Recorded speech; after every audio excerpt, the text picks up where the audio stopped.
Hello, welcome to Poppin Predictions, where we believe movies aren't over at the end, but are meant to be continued. You're here with Andy and Marqueze, where we ponder what happens in a story once the credits begin to roll. On today's episode, we will be reviewing the movie Songbird. This film is set in 2024, where the COVID-19 virus has mutated into COVID-23, and the world is in its fourth pandemic year. This movie is rated PG-13 for violence, including some bloody images, sexual material, partial nudity, and some strong language. And as always, spoilers ahead.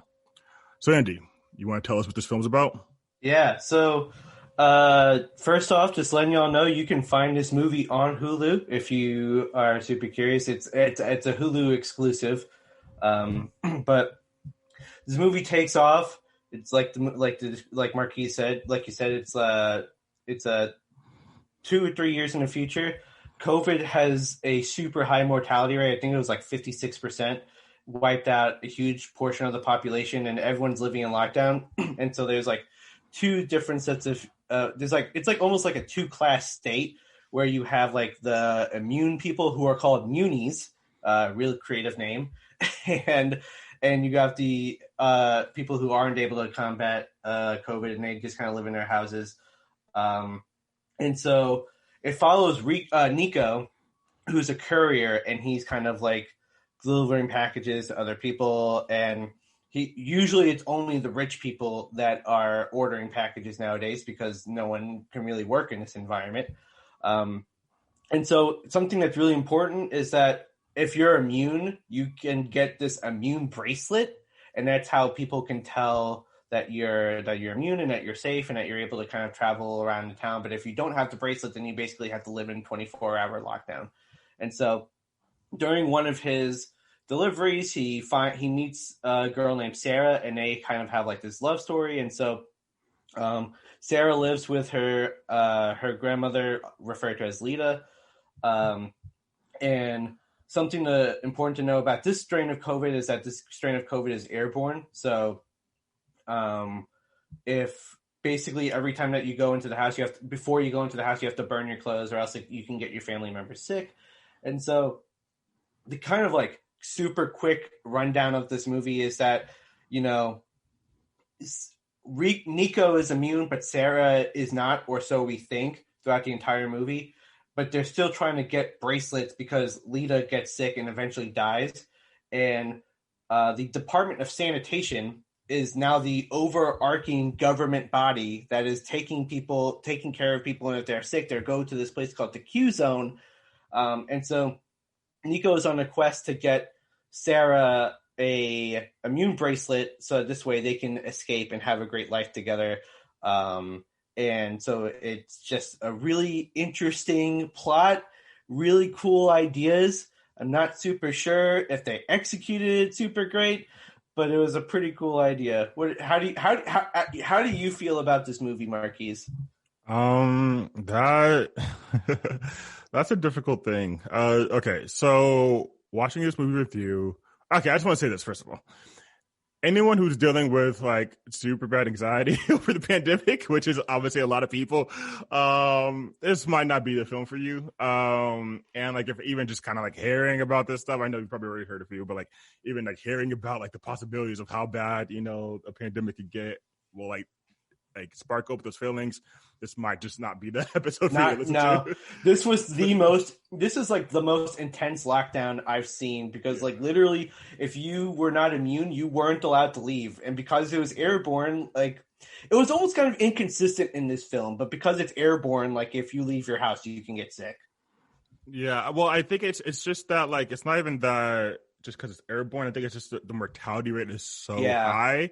Like where I mean, I don't know what it's now, but it's super low now. But yeah, of course. Like this one, it's like they had just hit a new variant, and it's like 56% or something like that mortality. And like rate. 48 hours, if you caught it like in 48 hours, you'd be dead. Yeah, and so like it's just like it's almost like a zombie level. Like it's just really bad to even like take a risk with it, and so that's why the lockdowns in this movie are so bad. Like they're pretty they're extreme enough to the point to where like they don't seem real, but at the same time, because like especially like me, like I live in Los Angeles, and so like the movie's set in Los Angeles, and so like being in a place where like we have been overrun with COVID, and like we were like the worst like city in like the US for a while, and like all this like that. So like part of it, like even though it's really extreme, there's another part of you that's like, like if we didn't get vaccines for the next 2 or 3 years, it's possible. Like this could have gotten this bad. And so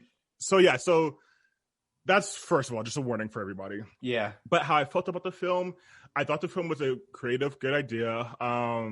Apparently, I'm looking on Wikipedia. Apparently, this project was announced in May 2020, so only a couple months after the pandemic really hit. It was a super quick production. I think Michael Bay was involved. I think he was a producer. I don't think he didn't direct it. So if you're a Michael Bay fan, there are definitely Michael Bay elements to this movie besides explosions. But he did not direct the movie. He produced it. Yeah, it's directed by Adam Mason. But this movie was actually filmed over in July and August in LA, and was like the first film to have production for the year. Yeah. Since the pandemic. Yeah.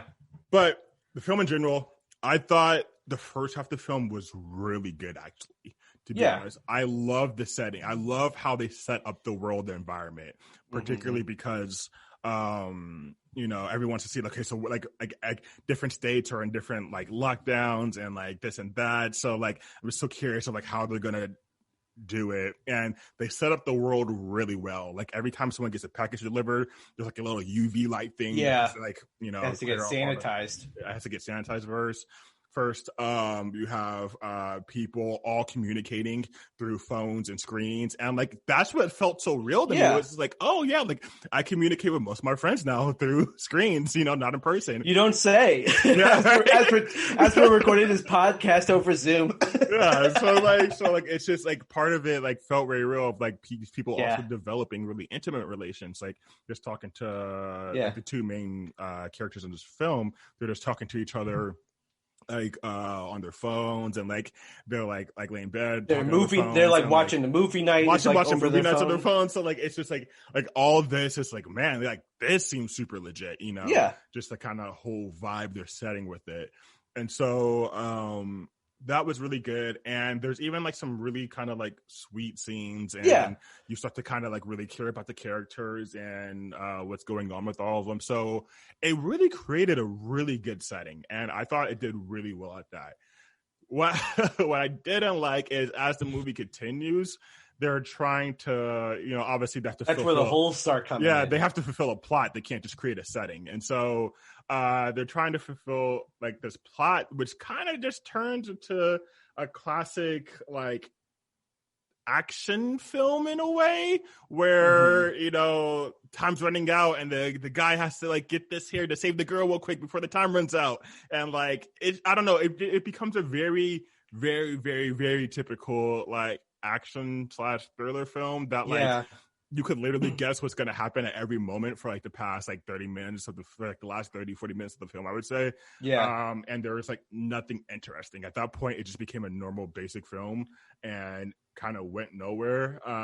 And in fact, the scenes that started happening got a little bit more campy as it went on, and like a little bit more laughable, of like, okay, this is starting to get a little ridiculous. It doesn't make sense. This is stupid. Like, why they add this in here? What are they trying to do with this? And like, it just, I don't know, kind of got a little ridiculous. So I really enjoyed the first half, but the second half just was not really working for me whatsoever. But yeah, that's generally what I felt about the film. Yeah, that's fair. What about you?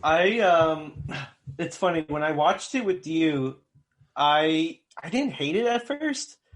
There were definitely like the plot holes that I noticed throughout the film, but I was just like, like it's not that bad. But I watched it again this morning before we recorded, and I was just like, what? Like this isn't that good. My biggest issues with it is that, like, I mean, I have a lot of issues with this movie. I'll start out with my pros, because that list is really short. It's a really short.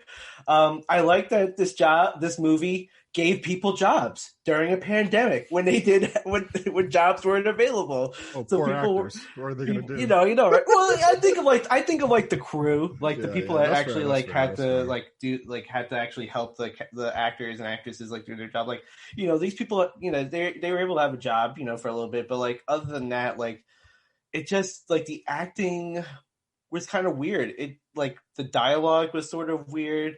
The just different things about the movie didn't make sense. Like, I don't understand how the Department of Sanitation, the people that like, and I'm not trying to knock garbage people, like the people the people that go pick up our trash and stuff like that, but like I don't understand how the Department of Sanitation becomes like the like oppressors. I don't know what the best way of saying it, but like they're like the leaders of the nation. Like it would have been a little bit more believable if they were like the CDC or like like maybe like the Department of Defense or Homeland Security or something like that, where like the governing body that was like taking over instead of the Department of Sanitation, because it just doesn't make sense to me.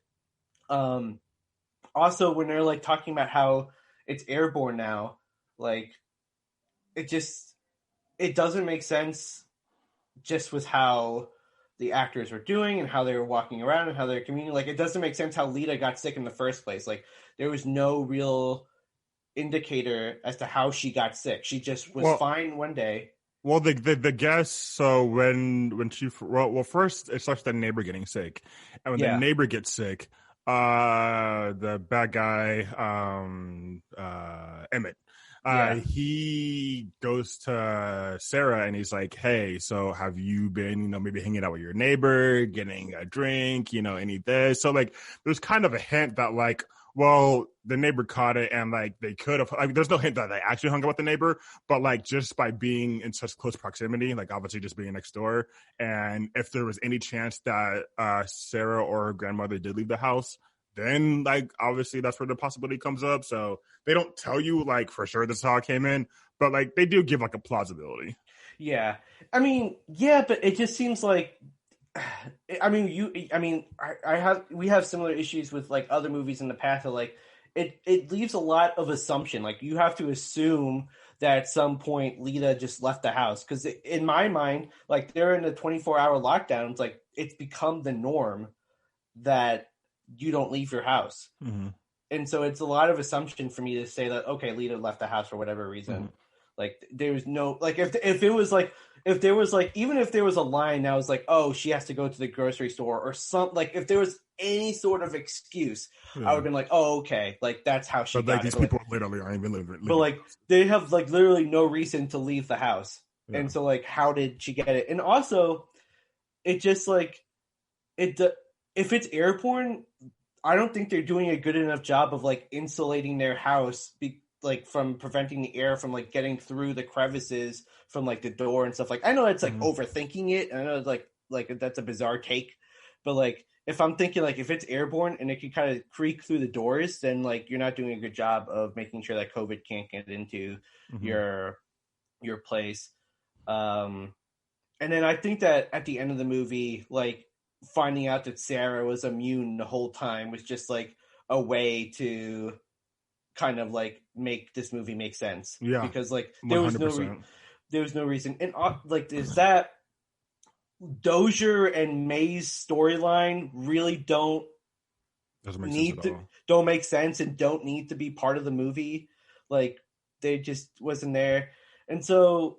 Hold on, I feel like we should explain these couple things though. Oh yeah. So with Sarah, her and her grandmother Lita live together, and Lita gets sick and passes away from the new COVID variant. Yeah. And then because they live together, now the government is trying to take Sarah too, and the only way that they won't take her is with the immune bracelet. The immunity bracelet. That way, that's the only way to even get out the city is with an immunity bracelet. So Nico, our main character, who does have one because he is actually immune, finds out that you could buy immunity passes on like bracelets on like the black market, and so he's like hardcore trying to find a bracelet for Sarah in order to get him out somewhere else. Which, like, if even, I mean, obviously, I just said that, like, we found out that she's immune, but, like, what if she wasn't immune? Like, how is she going to be able to live a normal life outside of, like, in an environment that has COVID airborne? Like, it just doesn't, it just wouldn't work. Like, Yeah.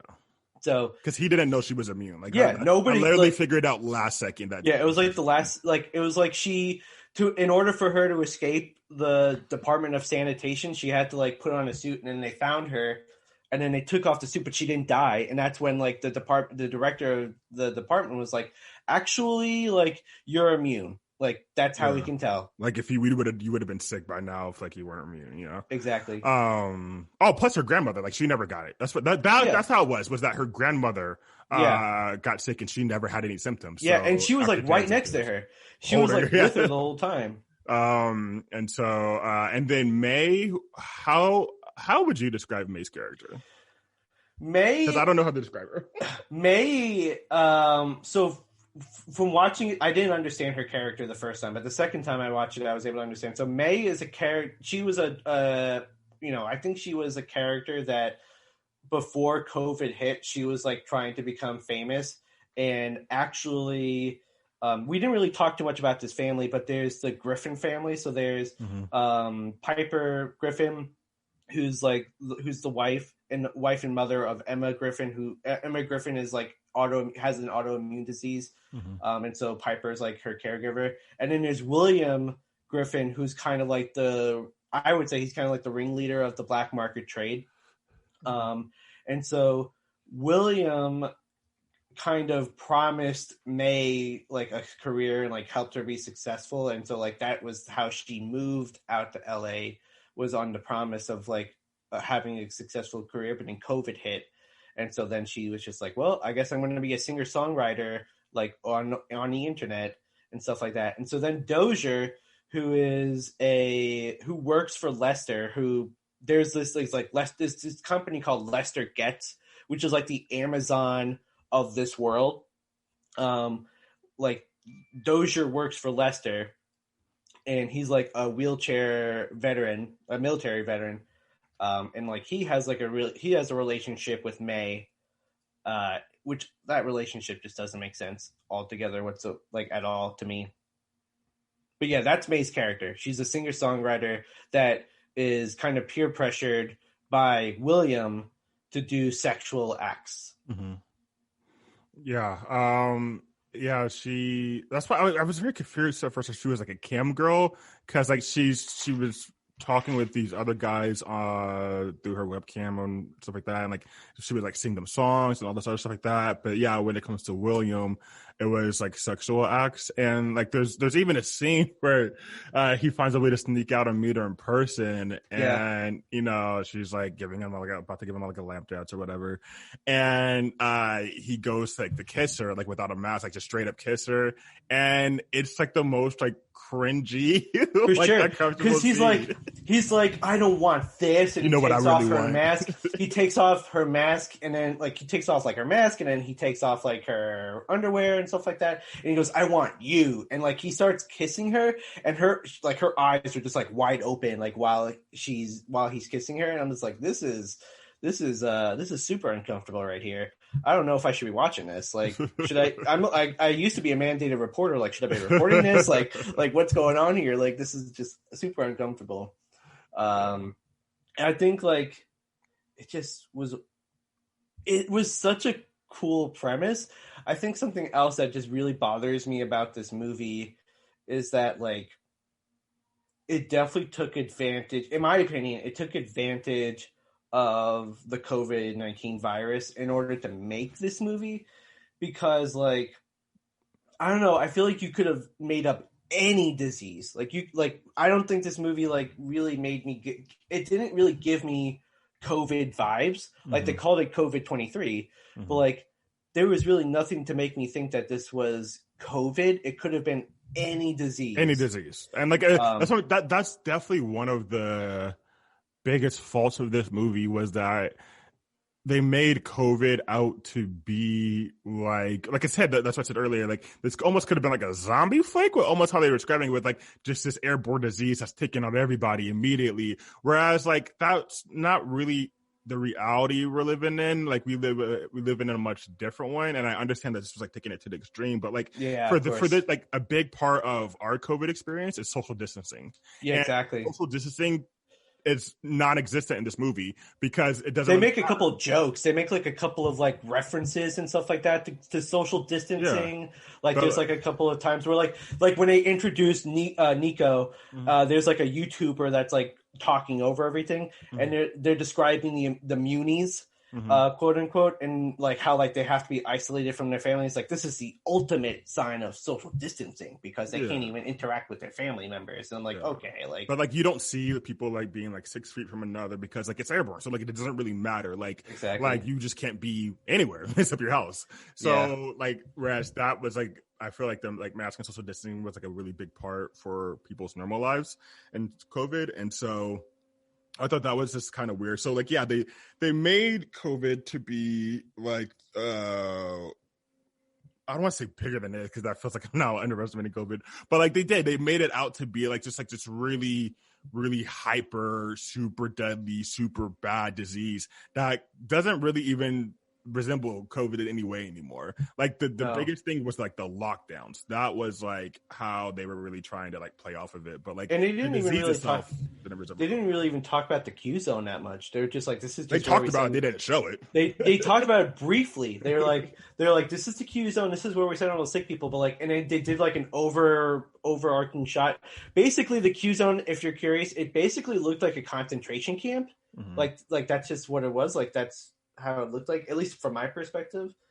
It just was super weird. I will say, I thought it was, I know this was probably not the movie's intentions, but I just thought it was really funny, or not necessarily, funny is not the right word, but it was just kind of odd that half the population, I don't know if half the population in the world died, or if it was just like the mortality rate was 56%. So I'm thinking 1 out of 2 people, like, about 1 in every 2 people are dead or dying.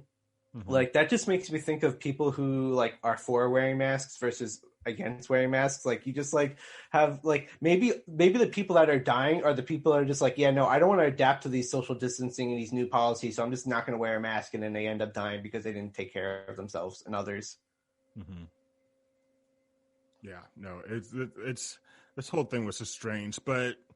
Yeah, like I feel like as I don't know, it's kind of sound like a broken record, but like yeah, as the movie continued, it got really like the plots that they were like, so they were setting up multiple plots and like relationship tensions, like you said. There's May and Dozer, there's Nico and Sara, and then there's William Griffin and Piper Griffin, who are the husband and wife, who like they're having their issue, and so there's all these like interrelated stories where all these people are kind of like having these issues and trying to just go about the day or whatever, but none of them really are fulfilled in any satisfying way whatsoever, like at all, to be honest.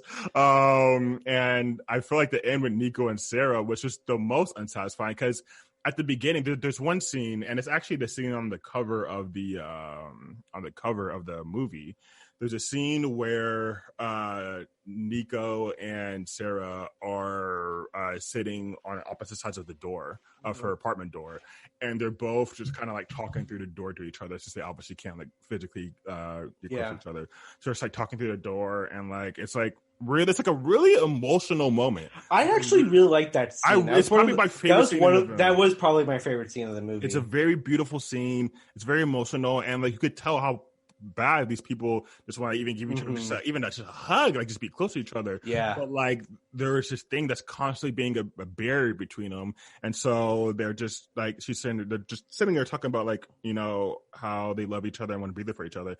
It's a really great emotional scene, but then they just kind of ruined it with this really kind of basic like plot, and then there's like all these plot holes start coming, and then it just really ruins it. Like I thought this was going to be a bad film all the way through. Like that's what I was prepped for, like a really bad, you know, just B-rated film. But it started off fairly good, and then kind of kept being good, and then I got this scene. I'm like, wow, this may actually be a really good movie. I'm kind of surprised, and then it went down. Yeah, it was like I totally agree what you were saying way back when we first started this. Like it did a fairly good job setting the stage and telling us what it looked like. I would have liked it to look a little bit more like the end of the world. It just looked like peace. It looked like there was no one on the streets, which is kind of what you'd expect, but it just kind of looked a little too peaceful, if that makes sense. Like there was no like fires or any sort of like destruction. There wasn't like any sort of exploded bridges like you saw in I Am Legend. Like there was no sort of like environmental chaos.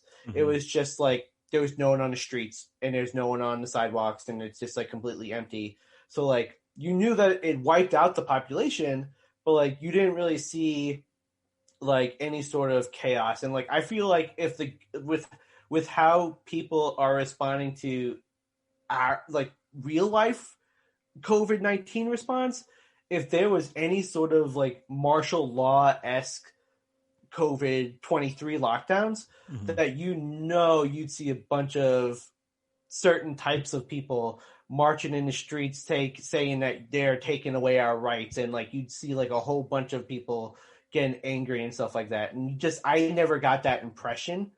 Like I felt like the people going into these super intense lockdowns were really compliant with these sort of sanctions and stuff like that. Like, of course, you saw what's his name, Mike? Was it Michael or the William? Sorry, William. The husband, like he just did his own thing, but like they were talking about how like the wealthy like just didn't really care. Like the wealthy were the only ones that were ordering packages, and then you saw Sarah.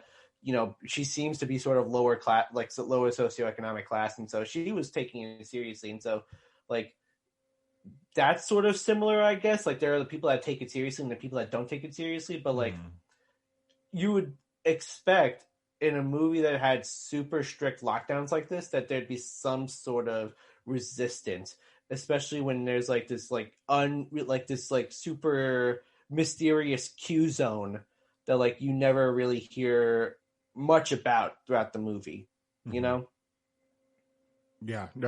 like that was like one of the things. Like I feel like if they would have showed the Q zone or threatened with like I mean they were constantly threatening with the Q zone, but like really threatened with it by showing it, like giving you a character that you care about, and then having them being taken to the Q zone. Exactly. Like any of this stuff would have made it more real. But the fact that you never see the Q zone or never know anyone that goes there, it's just always like, oh, be afraid of the Q zone, like be afraid of the Q zone. It's just like this constant fear. Like I would have loved it so much more if they failed. Yeah, if they failed, and Sarah, like, because at the end of the movie, like they're trying to stop the truck from getting to the Q zone, and I would have loved it so much more if they failed, and then they had to try to break her out, get out, get and like break her out. Like movie, dog. I know, like Michael Bay just was a total letdown here, but like it just this movie, I think it's just because it was rushed. It won. You said, they were trying to make this. They came up with this movie in May of 2020, and then they filmed it in July. You said July and August. This movie was rushed, and it definitely appears that way. Like from the acting to the plot lines, like I said earlier, like the best thing about this movie was that it gave the cast and the crew some jobs and something to do. Yeah, I mean that's really it. So I got a question for you though, Andy. Sure. So I'm reading here on Wikipedia. Songbird was released through Premium Video on Demand on December 11th, 2020 by STX Films. It was overwhelmingly panned by critics who considered the film as a fear-mongering propaganda and did not take advantage of its premise, although Stormer's performance was praised by some. So that being said, do you feel like this was fear-mongering propaganda? I could definitely see that. I could definitely see that because a lot of the reasons why we're seeing people oppose the vaccine rollout is through distrust of the government and distrust of the process it took to create the vaccine. Mm-hmm. And here you have the government completely in charge of everybody's daily lives, and that's not real. In my opinion, I don't think that's the case. I think the government is doing their job to make sure that the people are safe, but it's still up to each individual person to do their part to make sure that the community is safe. Whereas, like in this movie, like the Department of Sanitation is just like, yeah, we're gonna completely run everything. We're gonna open up these concentration camps and like send the people there. And so I think that this feeds into, if you are already against it, big government, like this is totally going to add fuel to the fire. And like I was literally thinking that as I was watching the movie. I was just like, dang, like if I hated the government, this movie would just add to my suspicions and my fear of the government. And so yeah, I definitely could see how this could be considered fear mongering. And also, like from a non-government conspiracy sort of perspective, I know I went down that rabbit hole first, but even if you're somebody that is afraid of COVID, which is totally fine, you know, maybe you lost somebody to COVID, like seeing having a movie about COVID-23 and like lockdown super intensified because people are dying all over the place, like, yeah, that could be super scary. Like, I think if this movie came out maybe like a year or two after we got back to a sense of normal, I think that maybe it wouldn't be as much of fear mongering as this movie is. But like with the timing of it coming out, like while we're still, you know, things are getting better, but we're not out of the woods yet. And so, yeah, I could definitely see how this is fear mongering, even from like a person who is afraid of catching COVID and like all that kind of stuff. What do you think? I see how how you could easily see this as fear mongering, right? So like, especially since this was filmed at the kind of like, yeah, towards like the beginning, getting back in summer. So very early on in the pandemic, and seeing states say, okay, hey, your business has to close. Your business has to close. You should not be leaving your house. You can't go hang out with other people. You like seeing all of a sudden this just kind of unprecedented, like this lockdown of people saying, hey, all the quote unquote freedoms you had before, like you can't do anymore. And so seeing, like, whether for a good reason or not, I can see like people seeing that and then being like, oh, this is never going to end. This is going to keep getting worse. Like we're going to keep having COVID and this is going to keep getting worse. And like, right. This movie is that idea brought to fruition, you know? Right. So like, it doesn't have to be propaganda in the sense that like, you know, this is what they're going to do to all of us. Like, this is how bad things are going to get. But to me, it could just be simple. Like, oh, like people are constantly trying to think of ideas for films and ideas for, you know, things that haven't been done yet. And so, like, this is a mark to me of like why it was written so fast immediately after the pandemic. And I was like, oh, this is going to be perfect. This is a perfect idea to start a thriller movie or whatever, which we'll have to talk about if this is actually a thriller. But yeah. This is a perfect idea to start like a movie like this. Like, oh, there wasn't a pandemic, the government saying you can't do this, you know, we're gonna run with it. So I don't see it as much as propaganda as much as I see just kind of like a lazily written like concept, like a form of inspiration that just kind of got lazily written. Yeah, I agree with you. I don't think that this is like intentional propaganda. Like I don't think that this was like that's the intent. But I think that like how it can come off, it could definitely like it comes off that way in certain ways. If you're I guess if you're looking for it, if you're turning your brain off and just watching the movie, then I don't think you're gonna think about that kind of stuff. But like if you're already kind of thinking about that kind of stuff, then you're gonna like it's gonna kind of confirm some of your preconceived notions that you already have. This is where we're gonna be. That's why I was really happy this movie came out. Or I mean, I started first noticing on Hulu like only a month or two ago, where like we had like we're not all in the clear, but like things are getting better generally. Like people are getting vaccinated, like restrictions are easing, and so like. Watching this movie as things are getting better was definitely easier than like if I would have watched this, you know, January or earlier. Like then that would have been like very disheartening to watch this, and I probably wouldn't have watched it. And I watched like a lot of stuff, like a lot of really disturbing things, and so I probably would not have watched this back in like January or earlier, but now that like I'm vaccinated. I mean, I Am Legend was obviously an okay thing for us to watch back then, right? That was that must be too, bro. Go check out our I Am Legend review also. but yeah. I'm actually like, part of me was just like, why isn't there any mentions of vaccines? But part of me is actually very okay with that they didn't talk about vaccines, because people already, like, we're at the point right now where like half the country is against, half of the country is like against vaccines, half the country is for it. And so like, I feel like if this movie contained any sort of talk about vaccines, that it would just be like another propaganda. Like, I'm very glad they did not touch on it. No, you mentioned it earlier.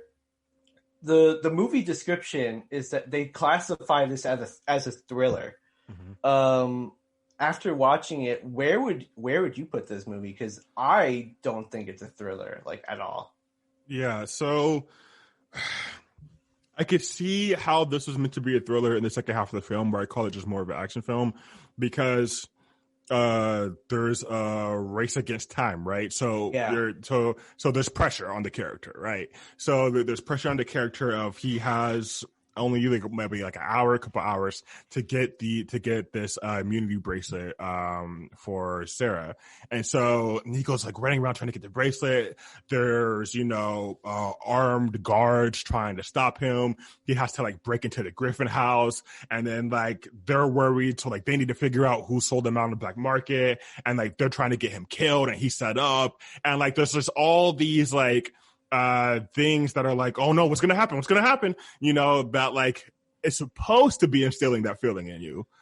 But to be honest, I never got that feeling. Like I never got the oh no, what's gonna happen feeling. Like, no, he's gonna get the passes. Like I know that's gonna happen. Like he's gonna get the passes. The people in this house are the only people with them, so he's gonna eventually get them from them somehow. It just kind of, once again, you could just kind of see how everything is supposed to play out. Like there's really no guesswork. I know almost at every point from the second half of the movie on what's gonna happen. So the part of the movie that was supposed to be a thriller really was the letdown of like, okay, you did not do anything in me, of like you were raising the stakes while also giving me the answer to what's going to happen. Like probably the most thrilling moment of the movie was like May, Dozier's, and William's storyline. Yeah, and like the climax. Of that you don't know how that's going to go. William like trying to. I don't even know what he was trying to do. I think May was trying to escape.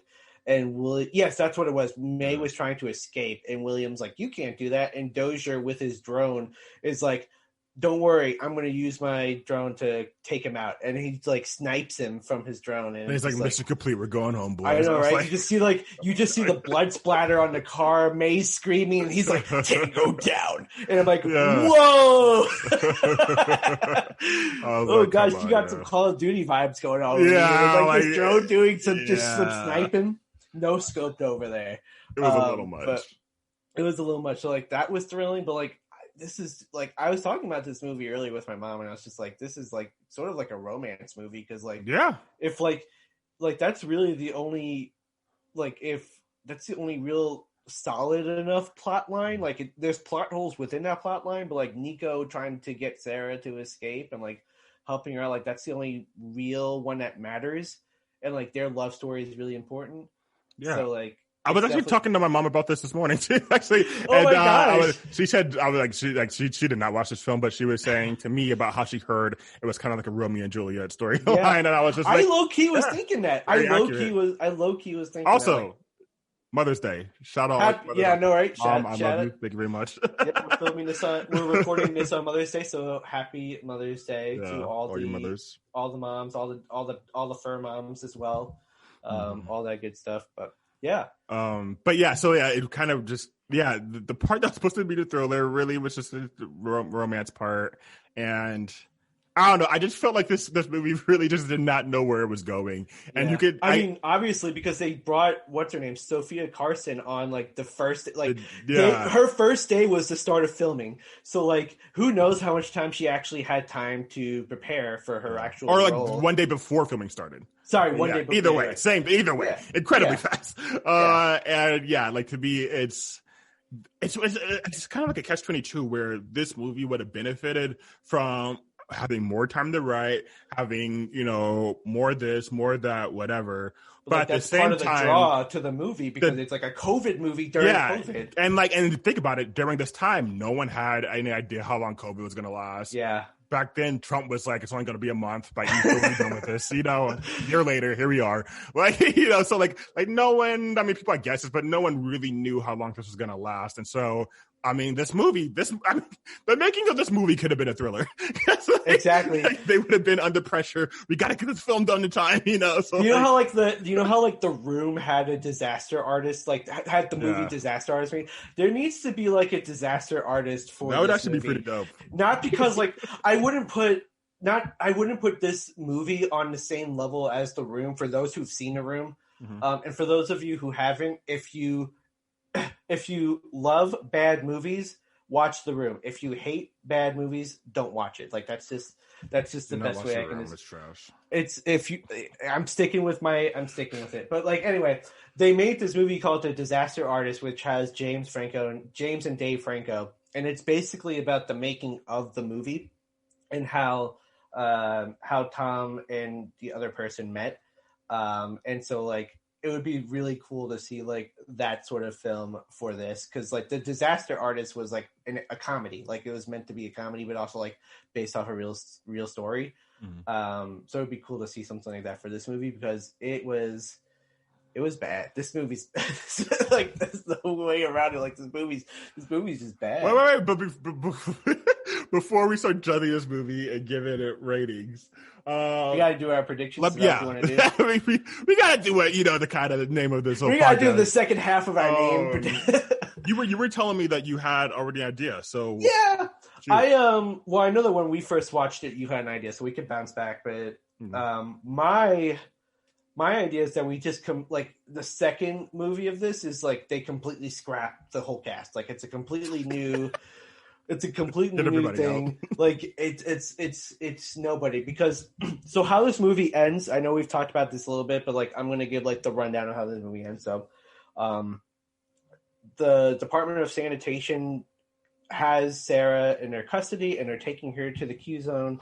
And so Lester from Lester Gets, Nico, Dozier, everyone else is trying to get Sara before she makes it so that Nico can give Sara the immunity bracelet. Mm-hmm. And right as they are about to enter the Q zone, it's the first time that they meet in person, which is Nico and Sara meet in person, which is also a kind of a cool scene a little bit. And they give him the bracelet, and then Nico's like, she's immune. You can see the bracelet. She's immune. And so they escape and they ride off. And then 3 months later, Nico sends Lester a gift, and it's an immunity bracelet so that Lester can also leave and do what he pleases. And so it has a nice happy ending, even though there's no clear end to COVID-23. At least the characters have a nice ending. You don't know what happens to Dozier, but at least Lester gets to have his best life.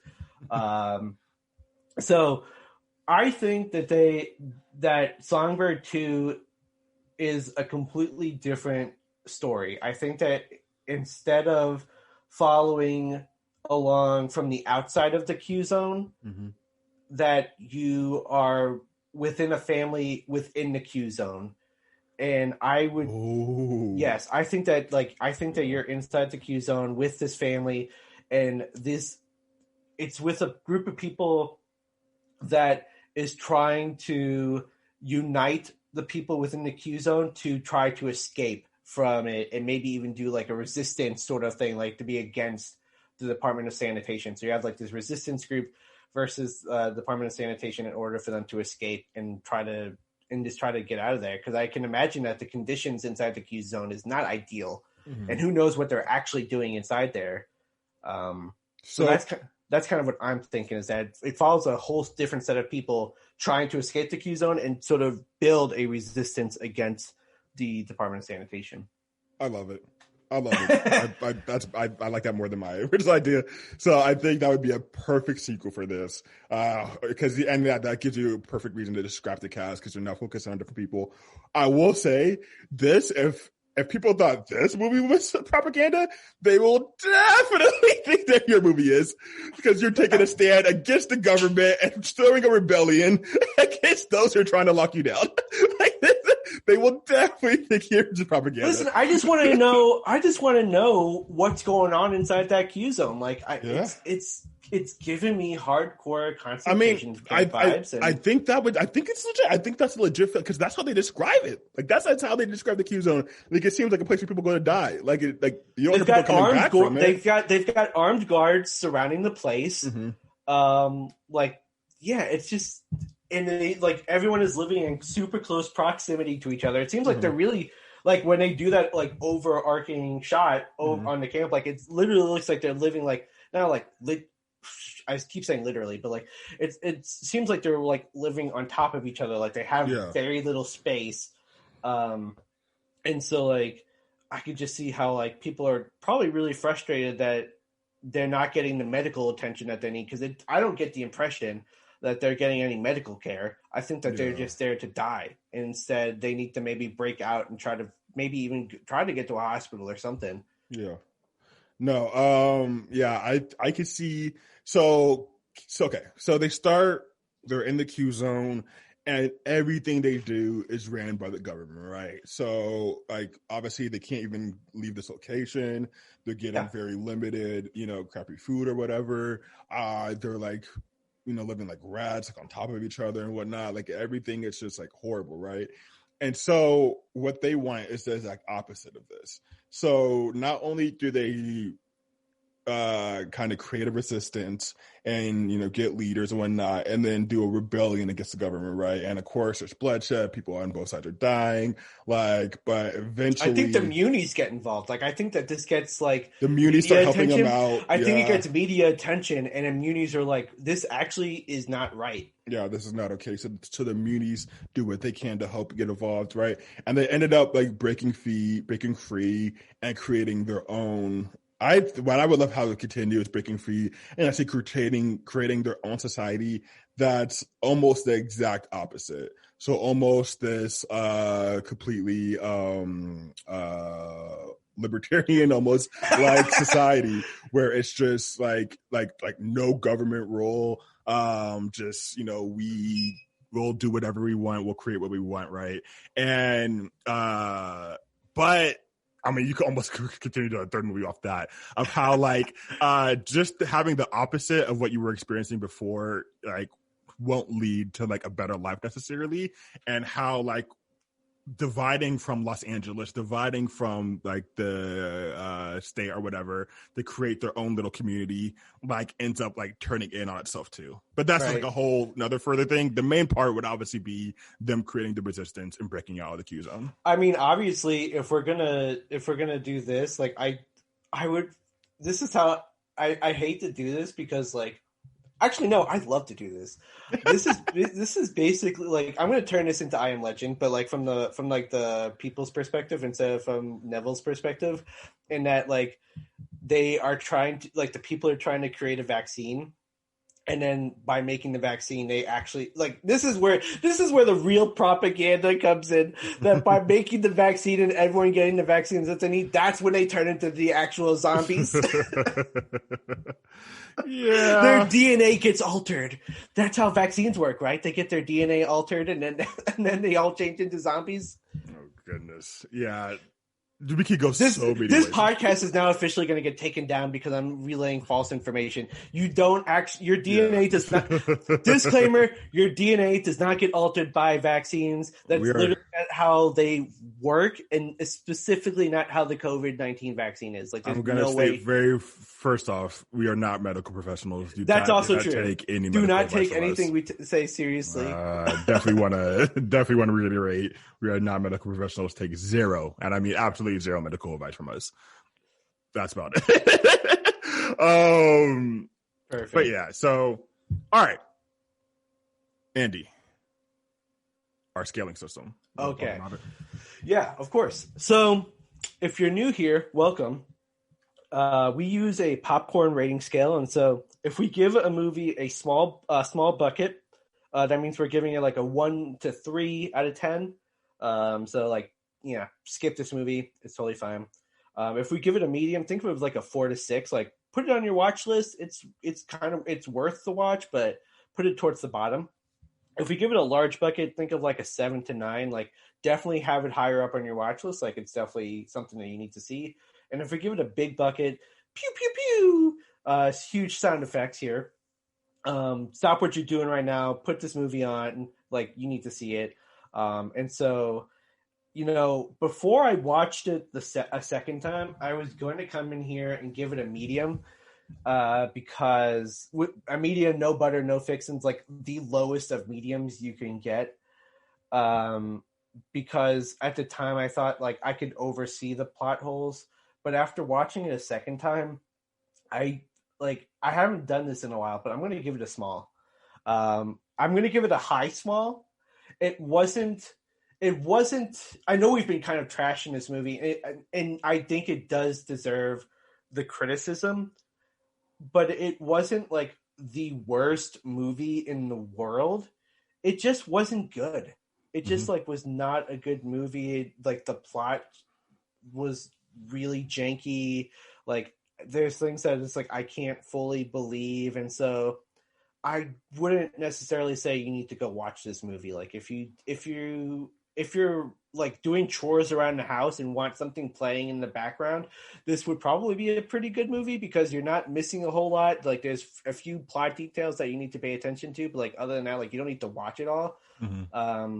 But like other than that, like you don't really need to watch this movie. But so I'm going to give it a small, but because it's a small, I'm going to say have the butter and fixins on it. But like you don't have too much of it. What about you, Marquise? What are you thinking? Well, I think their first mistake was you watched the movie twice.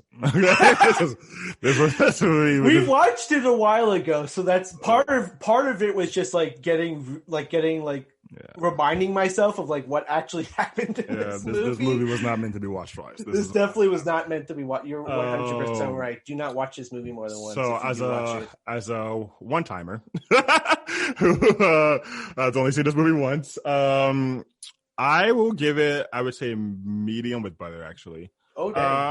No, just a medium. No, you can't. I kind of wanted to add a little butter just because, I mean, it's I don't know. I was going to say it's kind of an original plot, but not really. It kind of actually just did the least original thing they could do with a technically original plot, I guess, but not really. Like I said, the best thing about this movie is the setting. They create a really good setting for what the COVID-23 virus would be. But like that's really about it. Well, I thought the casting was pretty good. I thought the characters or the actors acted pretty well. And like I said, it had a lot of big names, but yeah, it You're just really against giving anything a small. Yeah, I mean, it has to be really bad, like Velocipaster or something like that. But you haven't even seen that. You can't trust. You can't trust shit. I don't. Velocipaster is an easy big bucket. Watch. Oh my gosh. Watch Velocipaster. Okay. Watch Kung Fury. That's. So, Jimmy, you're going to be my new co-host, and is now gone. I will talk to you. Actually, but yeah, no, this I just think the setting was really good, but it fell from just a lack of writing, not a great plot, and there's just too many holes. But I really do wish they would have taken more time because I think they could have made this a really good movie. Yeah, if they waited, like I was saying earlier, if they waited 1 or 2 like years or just like a couple more months to flesh out the plot, make sure that like things make sense. It had the foundation to be a good movie, and it just never took off from the foundation. It just kind of stayed at the bottom. So do you think we're going to get more pandemic films after this? Like, or sorry, not just pandemic in general, but like more films specifically about COVID-19 and the lockdown in the country or world or whatever? Are you talking about like like Songbird type movies? Or are you just talking about like are we going to get like this genre of film, like genre specifically on lockdown due to the COVID-19 virus? Are we gonna get like a genre of these films for like the next few years? Do you think? Or I think so. I mean, they've already been there. I mean, this movie was made by the same what was it? They were made by the same production company as like A Quiet Place and the Purge series and stuff like that. And so, like, they didn't necessarily have like lockdown-esque features, but they had like sort of this like stay safe, stay indoors sort of things already been going. And so I don't think that this genre is not new. I'm talking about specifically COVID-19, like that will be named in the movies. Like, oh no, I don't think lockdown. I don't think that we're gonna see another like COVID-19 or like any COVID-23, but I think that we'll see other virus type movies. I mean, Contagion came out. Like, Contagion was one of the most watched movies at the beginning of the pandemic because people were like, "Oh my gosh, like, is that what's gonna happen to us?" So like, I think that we'll see other virus type movies because that is already something that exists. But that and maybe Joe Exotic, or some Joe Exotic movies, but like documentaries. But I think we will. I think because this one didn't hit it out the park, I really hope someone does. So I really hope at least someone else makes a really good like COVID-19 like thriller film or something like that, where it follows like some character that like I don't know, but like actually takes the time and like writes like a really good script like based off like the pandemic. Like I would like to just see a really good one at some point in the next. To me, what I think is more realistic that we'll see is I could definitely see like COVID-19 documentaries. Like I can see like from all perspectives, from the government response to how they made, like I could see like you know what, I take it back. I think that there will be another COVID-19 movie, but I think it's going to be like more of like a nonfiction-esque type movie, like, you know, like United 93 type movie where like it was like sort of like a biographical account, sort of like they made United 93 like a story, but like it was based off of like the true events of what happened on 9/11 from the plane's perspective. But like I could see that from like maybe they make a movie about scientists making the vaccine and like from like that perspective and something like that. Like I could see that movie being made. But again, that's more of like a nonfiction, autobiographical sort of type movie instead of like a thrill. I mean, it could be a thriller in nature, but like this is specifically trying to be a thriller. And so I don't think we'll see that type of movie, but I can see like that, like a autobiographical sort of movie being made. Yeah. All right. Well, what did you all think of our continuation of Songbird? Did you agree? Please follow us on Twitter at PoppinPredict and Instagram at PoppinPredictions.pod to let us know your thoughts and how you think the movie should continue. Yeah. Keep popping, everyone. Peace. Peace. Peace. Peace. Peace. Peace. Peace. Peace. Peace. Peace. Peace. Peace.